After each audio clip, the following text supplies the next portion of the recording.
Hello,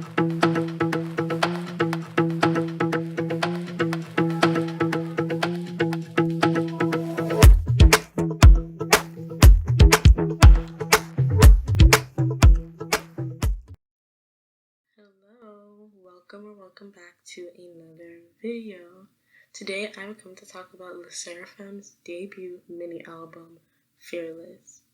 So this album was oozing with bad bitch energy, and they had the chops to back it up.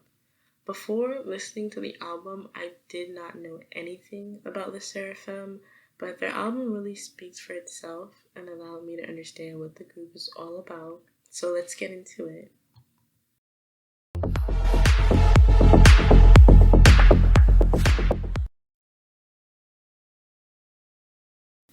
You already get a feeling for the group in their first track called The World Is My Oyster. It's not really a song, it's more so them talking over runway style music, but The World Is My Oyster does its job and sets the tone for the album. They speak in Korean, Japanese, and English to show their versatility and probably as a way to represent each member, which I thought was a nice touch. And during this track, they make statements such as, the world isn't perfect, the world brings out my flaws, and the world is trying to change me. They follow this up by saying that they want to become strong, take up the challenge, and become fearless. In the last line, one of the girls states, the world is my oyster, and then we are catapulted into the next song, Fearless. What you looking at? What you looking at? What you looking at? What you looking at? What you looking at? What you looking at? I loved Fearless from my first listen. The ba ba ba ba ba ba ba ba ba ba in the intro is just so bouncy, and that paired with the bass guitar in the back like already had me hooked. And the song is just so sleek and edgy without trying too hard. Like, it makes me want to hop in a car, step on the gas, and drive to God knows where. Because you know what? It doesn't matter. I'm fearless, like they say in the song. Like, I'm not even gonna lie. I do feel like more of a bad bitch when I listen to this song. It elevates my confidence to 1,000. And when they sing the line, don't care about those past troubles, you all know, I'm fearless, a new bitch, new crazy, climbing up next one. I felt that in my heart and in my soul. I did. And in the second verse, they sing the lines, telling me to hide my desire, that's weird. Acting like I'm humble, that's done. Like, these girls said, if you're telling them to hide what they want and to act humble, you're a weirdo. Like, those are not the vibes. They're not with that.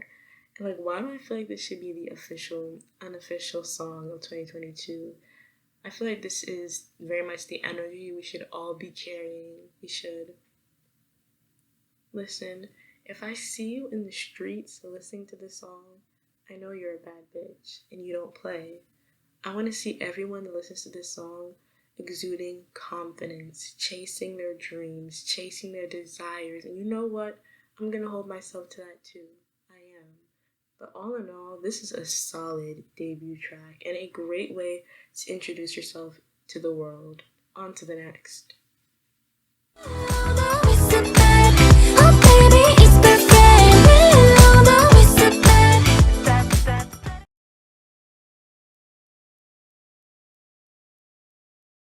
The next track is called Blue Flame. People want disco to die in K-pop, and as much as people complain, it's not going anywhere, at least not yet. I guess that some people are tired of disco, but I love it, and I love seeing how producers take up the disco sound and find ways to add to it or make it their own. And in this song, they did a beautiful job with it. I was also thrilled to hear the thumping guitar make another appearance on the album. I have a thing for guitars, and it's been used in a lot of K-pop songs lately, so I can't help but notice when I hear a guitar in a song. My favorite parts of this song are definitely the pre-chorus and the post-chorus, but overall, I just love the structure of this song. I love the layering of their voices, the ad-libs in the back, the occasional harmonies. It just all sounded really, really nice. And in the song, they're singing about a blue flame, which is known as the will-o'-the-wisp. The first time that I heard about the will-o'-the-wisp was when I watched the movie Brave, and I found a quote from the director of Brave, Mark Andrews, that explains the will-o'-the-wisps pretty well. He said, "The will-o'-the-wisps are in a lot of Scottish folk tales. They were said to lead you to a treasure or doom, to change your fate, but they're an actual phenomenon of swamp and bog gas seeping up through the earth and interacting with the natural resources to create the blue flames. People would follow these lights thinking they were little fairies and basically drown or get sucked down into the bogs. So do with that what you will, and if you were wondering what they were singing about in this song, there it is."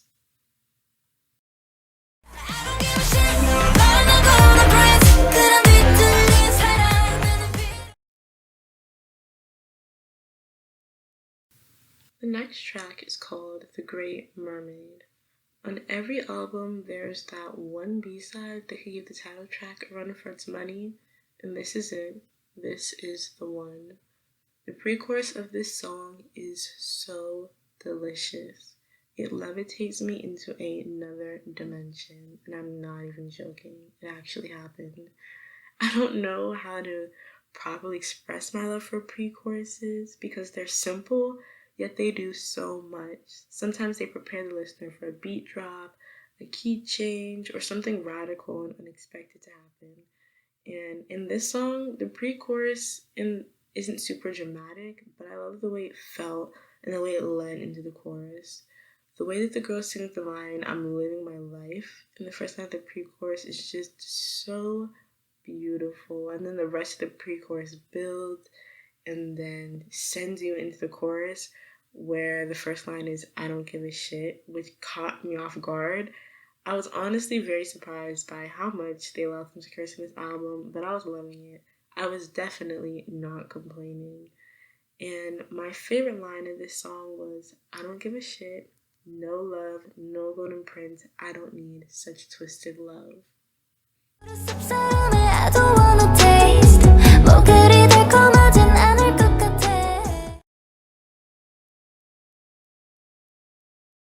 Last but definitely not least is Sour Grapes. If you know me, then you know that I love ballads and everything ballad adjacent, and Sour Grapes falls into this category. The best way to describe this song is vulnerable. For most of the album, the girls have this fierce energy and are dripping with confidence, but on this track, the music quiets and they pull back the curtain and open up to the listener a little bit. If you watched a couple of my videos, you know that I love seeing the different ways that writers write about love, and in this song, love is described as a sour grape. In the chorus, they sing, "I don't want to taste, I just feel afraid. Love is sour grapes." Some grapes are sweet, and some are sour, and in this song, the girls sing about being afraid to take a bite of a grape because it could be sour. They imagine that the grapes are sweet, but they're afraid of being hurt, so they don't want to taste.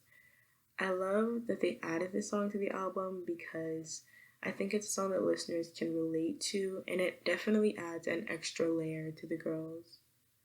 Now, I want to fast forward to the bridge of this song because one of the girls does such a smooth, clean run, and I've been thinking about it. Like, I look forward to hearing it every time I listen to the song because it's that good. But all in all, this was a beautiful way to end the album. This album was a roller coaster that I did not want to get off of. I listened to the album twice in one sitting because it was that good, at least to me. This album packed a punch and hit all the right notes in all of the right places. The album gave us fierce vibes with songs like Fearless and The Great Mermaid, and it also gave us laid-back vibes and vulnerable feelings with songs like Blue Flame and Sour Grapes. It displayed their concept well, and I think it showed off their vocal abilities pretty well too. I wouldn't want anything more or anything less from this album. I think it'll age well, and then I'll keep coming back to the songs throughout the year. If you ask me what my favorite song is, the answer is I don't know, because I truly like all of the songs a lot. And I really base a lot of my feelings on music based on how it makes me feel. It's kind of hard for me to explain, and it might sound crazy, but a feeling pulses through me when I hear a good song. It's really hard for me to sit still while just listening to good music. Sometimes I feel like a lunatic while listening to music outside because I'll be making weird arm movements and like vibing to the rhythm of a song while walking to class at like 9 a.m. But I just can't help it. Music that I like creates a surge in me, and I got this feeling while listening to the Sserafim's album. I think that the Sserafim has a very bright future ahead of them, and I'm rooting for them. Well, that's all from me. I hope you all enjoyed this bite-sized review, and Resident Mo Army signing off.